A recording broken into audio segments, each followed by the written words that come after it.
हर साल ग्रीक के लोग खेती करने से पहले डिमीटर की पूजा किया करते थे, क्योंकि उनका ये मानना था कि डिमीटर उनकी खेती को हरा भरा बनाती है, धन धान्य प्रोवाइड करती है, जिसकी वजह से उनके जीवन में खुशहाली रहती है। जबकि मौत की दुनिया के अंदर इसका बिल्कुल उल्टा होता है। डिमीटर को अपनी बेटी परसेफनी से बहुत प्रेम था।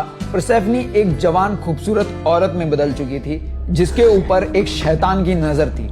एक दिन परसेफनी जल देवी सायन के साथ में बाग में बैठकर एक फूल को निहार रही थी और अचानक से धरती कांपी और कुछ देर के अंदर धरती फटी और धरती के अंदर से एक डार्क फिगर बाहर निकला। ये था हेडीज, मौत की दुनिया का राजा। उसने परसेफनी का हाथ पकड़ा और पकड़कर धरती के अंदर ले गया, अपनी अंडरवर्ल्ड की दुनिया के अंदर। जब जल देवी सायन ने ये देखा तो रो रो कर उसने अपने होशो हवास खो दिए, जिसकी वजह से वो एक नदी के अंदर कन्वर्ट हो गई।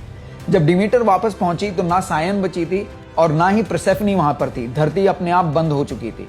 मदद के लिए वो माउंट ओलंपस पर पहुंची, जहां पर बहुत सारे देवी देवता जिन्होंने ये घटना होते हुए देखी थी, उन्होंने भी डिमीटर की मदद करने से साफ इनकार कर दिया। बात ज़्यूस तक पहुंची। परसेफनी ज़्यूस और डिमीटर की बेटी थी, लेकिन ज़्यूस के परसेफनी को लेकर कुछ और ही प्लान्स थे, जिसके बारे में डिमीटर को कुछ भी नहीं पता था।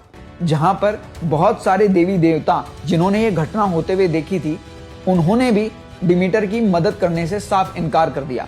बात ज़्यूस तक पहुंची।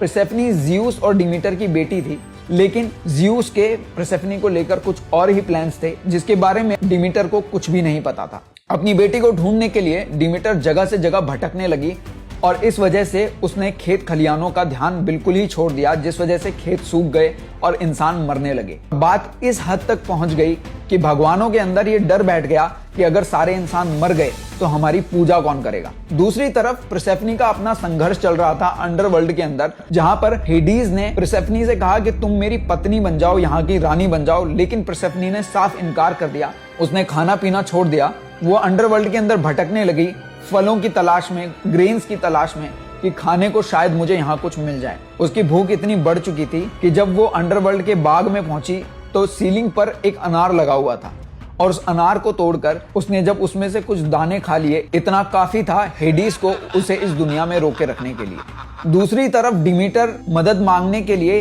सूर्य देवता हीलियोस के पास पहुंची। भगवानों के अंदर ये डर बैठ गया कि अगर सारे इंसान मर गए तो हमारी पूजा कौन करेगा। दूसरी तरफ डिमीटर मदद मांगने के लिए सूर्य देवता हीलियोस के पास पहुंची और हीलियोस ही डिमीटर के खेतों का ध्यान रखा करते थे। उन्होंने डिमीटर की बुरी दशा को देखा और उसे सच बताया कि कैसे बिना इजाजत के ज़्यूस ने परसेफनी की शादी हेडीज के साथ में तय कर दी, और जिसके बारे में ना परसेफनी को पता था और ना डिमीटर को पता था, और जबरदस्ती इसीलिए हेडीज परसेफनी को अंडरवर्ल्ड के अंदर ले गया।